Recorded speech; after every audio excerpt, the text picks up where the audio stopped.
Right then, here we are. Last couple of hours tracking what was happening in Zurich. Nikhil and I will tell you what is it that happened exactly in Zurich with regards to Neeraj Chopra. He finishes second. Breaking news to all of you joining us right now. He finishes second in the Diamond League final in Zurich. He was chasing his second title, as we had earlier told you as well. He'd won the first one back in 22. Two second place finishes for him before this, but now he's made it a hat trick of second place finishes in the Diamond League final. For the longest time, over the last couple of hours, he was slotted in the third position, but Neeraj Chopra, in his final attempt, making some sort of a recovery with an 85-meter odd effort to ensure that he gets himself a second place finish. Nikhil, your thoughts before we get into how every attempt of Neeraj Chopra's played out? How is it that you look at the second place of his? Second place, as you said, it's a hat trick of second places. So, in that sense, I don't think he'll be overly disappointed, but not overly excited as well. But that's just the finish. And I think, it's not so much the finish that is really important. It is how he's performing. And I'm sure, knowing Neeraj in the way that he is, always wants to excel, always wants to be on the top of the game. I don't think the numbers that you see today are going to make him happy.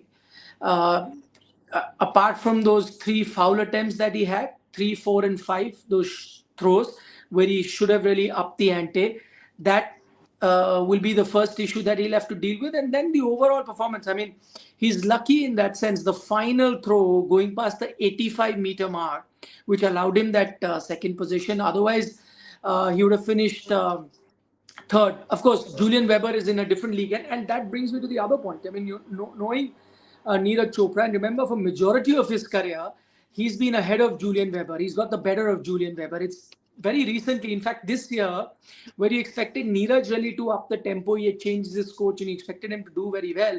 It's Julian Weber that's really, changed the tempo. If you remember, May this year in Doha, again a Diamond League meet, where for the very first time, Neeraj Chopra went past the 90-meter mark, but Julian Weber on that occasion went past 91 meter, 91.06 is what he had finished at that time. And look at the way he started. And why I'm saying a Neeraj Chopra would not be a happy chappy at the moment, because Julian is doing exactly what Neeraj would do to your opponents. Like the first throw itself would send the benchmark, and then everyone would be under pressure to follow. Julian Weber has actually taken a leaf out of Neeraj's book and put the entire pressure. The first throw that he puts out at 91.37, that itself is massive. And then you thought that he couldn't go any better. That was his personal best. He goes one better at 91.51. So two personal best throws for Julian Weber tells you where he is. Now remember, he's dealing 90 plus consistently. As I mentioned, Doha, where he beat Neeraj. 91 here twice. Takes me to the Olympic Games in Paris, where Arshad Nadeem was operating 90 plus with a lot of ease. With that in mind, Neeraj barely managing 84 and then 85 to get that second position. I don't think he'd be. I mean, he'll take the second place, all right. But and remember, he finished second last time around as well in the finals.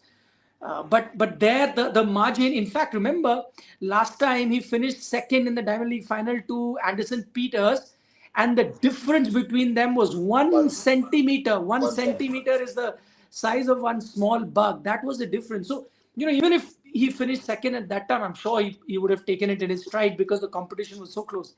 Here with this big margin of about 6 meters, I don't think it'll make Neeraj very happy tonight. Yeah, a couple of things that come to my mind, and I agree with you. He won't be happy. He'll be very gutted with himself because on the eve we heard from him, and there was this talk about that pressure of getting to the 90-meter mark, those questions about 90-meter. He said that he really wanted it. So that was done, and that was the mindset he was looking. And he said that in those many words that he looks at breaching the 90-meter mark more often. Now, when you have that in mind, given the performances that we saw today from Neeraj, he won't be happy at all. Also, what will add to the dismay is the fact that there was a hat trick of fouls as well, and it started from 4, 5, 6. Those are all foul attempts from Neeraj Chopra. He'll be very, very disappointed. Remember, Neeraj is not used to trailing. He was trailing in Paris, and we saw the body language change as well. He wanted that crowd support, which he got. But ultimately, you knew that Neeraj Chopra was under pressure after the kind of form that Arshad Nadeem was showing on that particular night in Paris. That's number one. Number two, what worries me is that the whole fact that Neeraj was not able to get his rhythm right today. I think he looked in a lot of discomfort. This is something that he pointed pointed towards yesterday as well. I'm just because he was very specific in how his left leg was coming down. He was talking a lot of technique yesterday and today as well. The little glimpses that I could catch, it felt in the first couple of attempts there's something not right with the run up. He says that he's increased his speed, so perhaps he's still not able to get his rhythm in place. But 85 meters, the one thing, Nikhil, that comes to my mind is what Neeraj was saying about the conditions yesterday. He had a feeling that the conditions will have a huge say today, but given what the difference is between a Julian Weber and him, the conditions were the same for the both of them. So maybe it wasn't really about the conditions that much as much he was talking last night, but that technique that he was constantly pressing upon yesterday, I think that is still not there. And you're only a few weeks away from the World Championships to begin in Tokyo. There are a few things that Jan Zelezny and Neeraj need to sort out because Arshad Nadeem will be there. And Anderson Peters had an off day today as well. Remember, he's done the 90-meter better and more often than Neeraj has in the past. So the competition level is really going to be up there. And there's only a few weeks for the duo to sort things out. Yeah, I mean, you thought that there was an upward curve ever since he's joined Zelezny, and you saw that in Doha when he, for the very first time, goes past 90-meter mark. I mean, I'm no technical expert, but I did read a lot of articles which mentioned that there was a visible change to his technique. So that seemed to have been working, and that proof was there in Doha. But this dip, see again, you mentioned there were times where Arshad Nadeem used to be, mid 80s, and then he's had a high. Julian Weber has gone down and used to be at a high. Anderson Peters has gone past 90 many a times, but now just look at his performance today, far behind Neeraj as well. So again, I guess it's about peaking at the right time. Who knows? Maybe Neeraj is saving his best for the World Championship in Tokyo. What is interesting is that this competition happened on the 28th of August. That was also the anniversary. 27th August is when he became the first ever Indian to win a World Championship gold medal. When he had maybe that date is very close, but he's not in the World Championship. That's going to happen a while later in Tokyo. So could be that he's saving himself for later, because I mean, I didn't see. But that's another thing. Saving his best for the last is actually something you thought would be the case tonight as well. Because remember, he had missed the previous two Diamond Leagues as well. Once he got to that 15-point mark after Doha was a very good second place finish for him. He won the other one. I think Paris he won, and then he skipped the next two meets after that. The last one being Brussels, and you thought that with him missing the two Diamond League meets in the previous month, he was preparing himself for tonight. It didn't quite feel that way at all, and which is why I said very less time left to reinvigorate, reinvent, and get things right in Tokyo. Yeah, sure. I mean, agreed. Yeah.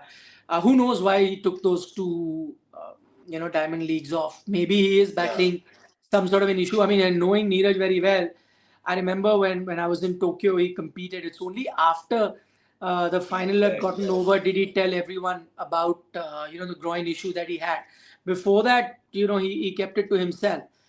Because I don't think, I mean, and fair enough, I don't think he wants too many opponents to know. Maybe he doesn't want that to play on his mind. He wants to give it his best. It's not unusual for athletes to play with a bit of discomfort and yet come out with their best performance. So I think Neeraj is, as he's shown in the past, athlete like that. So I wouldn't want to read much into it. I think,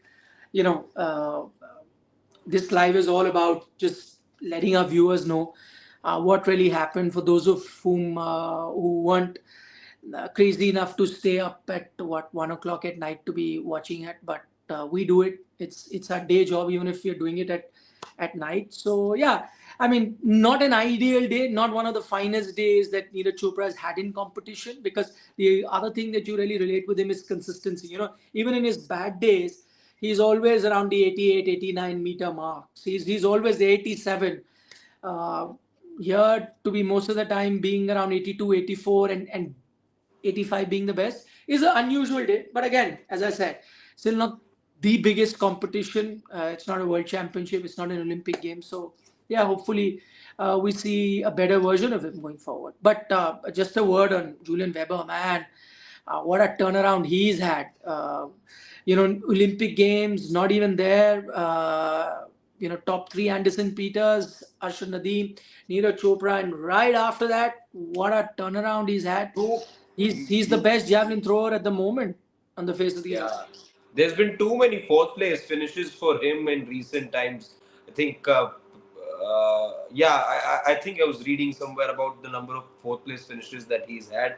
So yeah, but he showed signs as well. He's shown signs of being where he is right now. Because let's go back to Doha, where we thought that Neeraj had nailed it, but then came a Julian Weber, and he outdid Neeraj on that night. We thought that 90.23 meter effort for Neeraj is going to be enough, but he went past the 91 meter mark on that night as well. And today, to do it, in two successive attempts, it this is something that's missing as far as Neeraj is concerned. We saw that from Arshad in Paris, where he was making 90 meters, 91 meters look extremely easy. He got 92.97 odd. That was his best attempt. So he was making it look easy. We still haven't had that prolific or flawless night from Neeraj, where he's doing 90 meters twice in the space of 5 attempts, 6 attempts. You've not seen that from him. And this is probably for Neeraj and his coach now to perhaps realize that the benchmark really has changed from Tokyo, perhaps. Yeah, sure has. But as I said, I don't want to read too much into it. He's never had a outing where he's got two But 90 meter throws anyway. So yeah, it's commendable in a way. It's coincidental, commendable, whatever way you want to spin this. That the man has never really finished, lower than second place in major competitions over the last couple of years. There's no way you can push him to the third spot. yeah, so I mean, glass half full, glass half empty. For the moment, if you're a Neeraj fan, you will take glass half full. If you are a Neeraj fan, you will also take a look at glass half empty, because you would want to wish the best for him, and in that sense, you'd want him really to up his game, because the benchmark is really getting pushed with Anderson Peters, with Julian Weber, with Arshad Nadeem. They're really pushing the benchmark, and Neeraj is now not the best javelin thrower on the planet. He's one of the four best throwers that they are. So, it's going to be not easy. But yeah, on that note, we call it a night. If you haven't seen it, you can check out the highlights. It'll be available online. But yeah, for more sports news, don't forget to subscribe to Sports Today. Plenty happened throughout the day. Many events. All of that you can check out at your favorite sporting destination. Good night. Bye bye. Thank you guys for your time.